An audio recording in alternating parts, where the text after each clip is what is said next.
Anna insists on taking the protection that Christian used, but even though Christian refuses, Anna continues to insist. Unfortunately, she wasn't able to take it.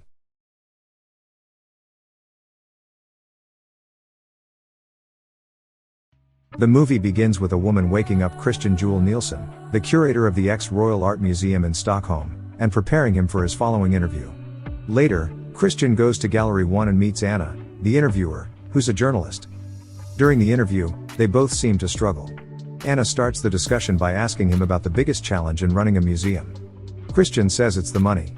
Then, Anna asks about something she read on the website that she needs help understanding. However, Christian needs help explaining museum parlance. Moments later, a lady shouts for help in the streets when she comes across a man and Christian. According to her, a man is trying to kill him and will destroy both Christian and the man. After they leave, Christian talks to the man about how nervous he is with that and then bids goodbye.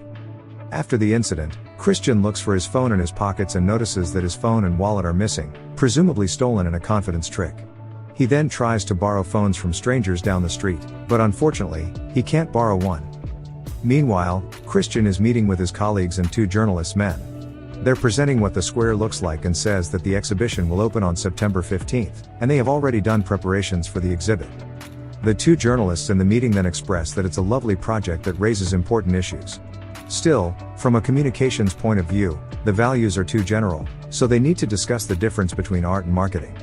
They say that for every new project, they need to assess how newsworthy it is.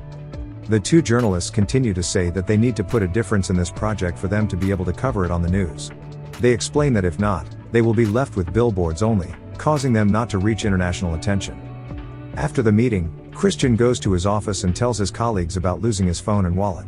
Then, he tracks the location of his phone on his computer, which he and his assistant Michael trace to a large apartment block close to their office. Meanwhile, a woman named Elna interrupts them, and Christian tells how he got robbed on his way to work that morning. Later, Elna leaves, and Christian follows, but before he leaves, he tells Michael that they will discuss the next steps later.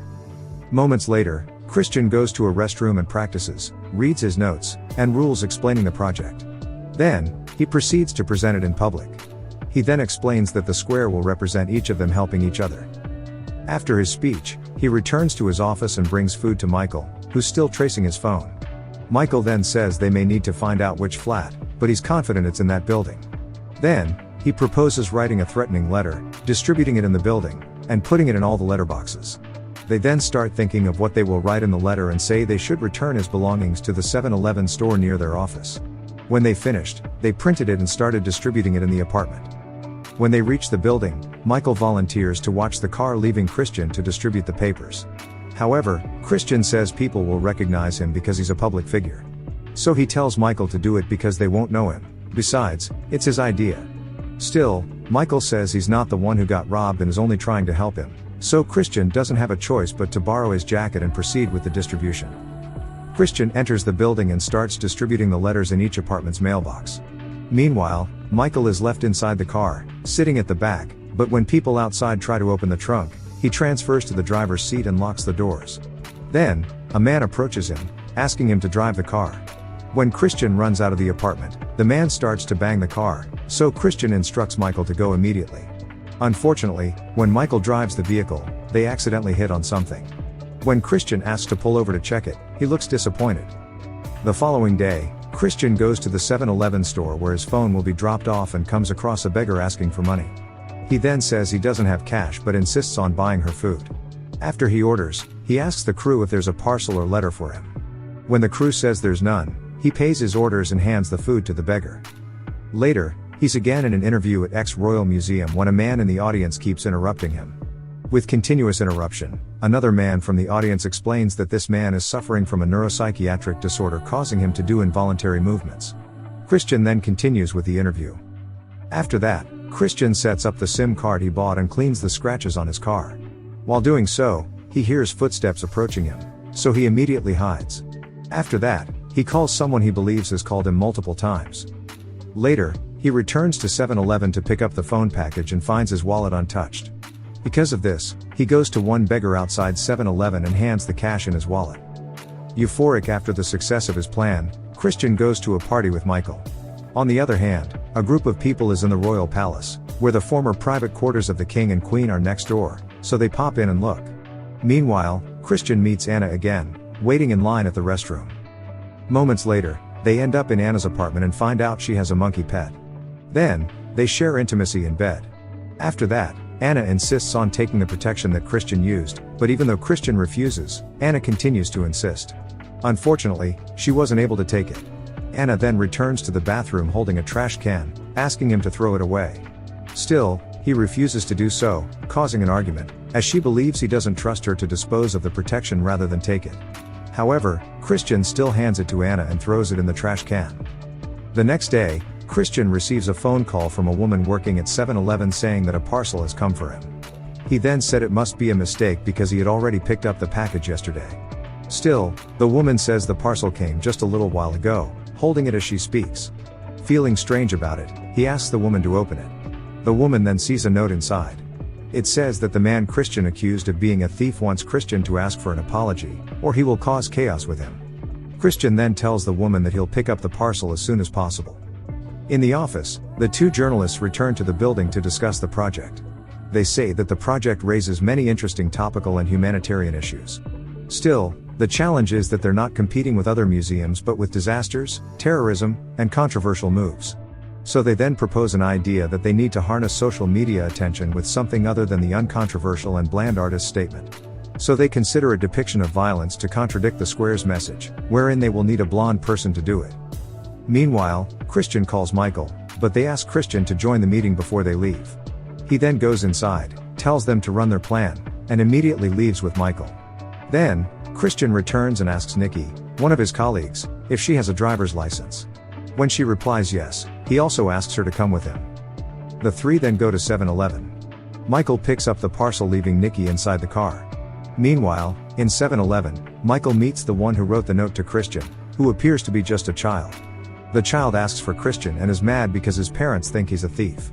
Then, Michael explains that his boss got robbed, and they sent the letter to everyone in the apartment. However, the boy claims that Michael is Christian and that he's only lying to him by saying he is his boss. Despite that, the woman says she doesn't know who's right between them, so she asks them to leave because they're not allowed to fight there. On the other hand, Christian meets with Anna, who asks him if he remembers what happened to them the other night. He then enumerates what they did to Anna but misses how they became intimate. Later, he asks her to move to another place and tells her in a lower voice that they have become intimate in bed. Anna then asks him what it meant to him, to which he says that he enjoyed that night. Anna reveals that she likes him and has an emotional connection to him, that she doesn't just want to share intimacy with him. When Anna asks if he remembers her name, he struggles to answer and tells her that she pisses him off. Later, he says that Anna is a good catch and that she's lovely. Later that night, Christian is at home, and her two daughters, Lily and Lisa, arrive and seem to be fighting. He tries to calm both of them and tells Lily that she's the elder, so she needs to understand her sibling, but he gets no response. So he talks to Lisa and asks her why they fight like that. When Lisa apologizes, he says it's his fault and also apologizes for raising his voice. The next day, he brings his daughters to the museum, shows them the square, and explains its purpose. Later, when he's sitting and waiting for his daughters, a beggar comes to him and asks for money, to which he says he doesn't have any cash. Moments later, Pauline from YouTube Sweden calls him to congratulate him for reaching 300,000 views. When he asks if what she's talking about is about the artist talk, she says it's the video of a blind child beggar getting blown into pieces. Christian then, who's confused, clarifies about the video and says that she'll call her back about her offer of getting paid advertisements once he learns more about the video. After the conversation, he watches the video and discovers it's about the two journalists' promotion idea. Then, he asks the beggar to watch over their bags and that if her daughters come, he'll tell them that he'll be back in 5 minutes. Meanwhile, the journalists publish a promotional clip showing an impoverished white blonde girl entering the square and getting bombed. They posted the video on the museum's website and YouTube channel after Christian, distracted at that time, gave approval without viewing it. Later, Christian arrives with her daughters in his office, and Elna shares with him the reviews about the clip the journalists uploaded. The clip goes viral but receives a highly hostile response from the media, religious leaders, and the general public. Christian then tells her that he has nothing to do with the video. However, she says she'll attend a board meeting and wants him to comply with the board's decision. Soon after, when Christian and his daughters go home, he sees the boy waiting for him and confronts him and his two young daughters on the staircase. Christian tries to send him away, but the boy begins to knock on doors and scream for help. In frustration, he pushes the boy down the stairs, though no one comes to his aid. Disturbed, he desperately searches the trash outside the house for a note which contains the boy's phone number. After finding the boy's number and being unable to call him, he records an apologetic video message. On the other hand, Anna tries calling him but only reaches his voicemail.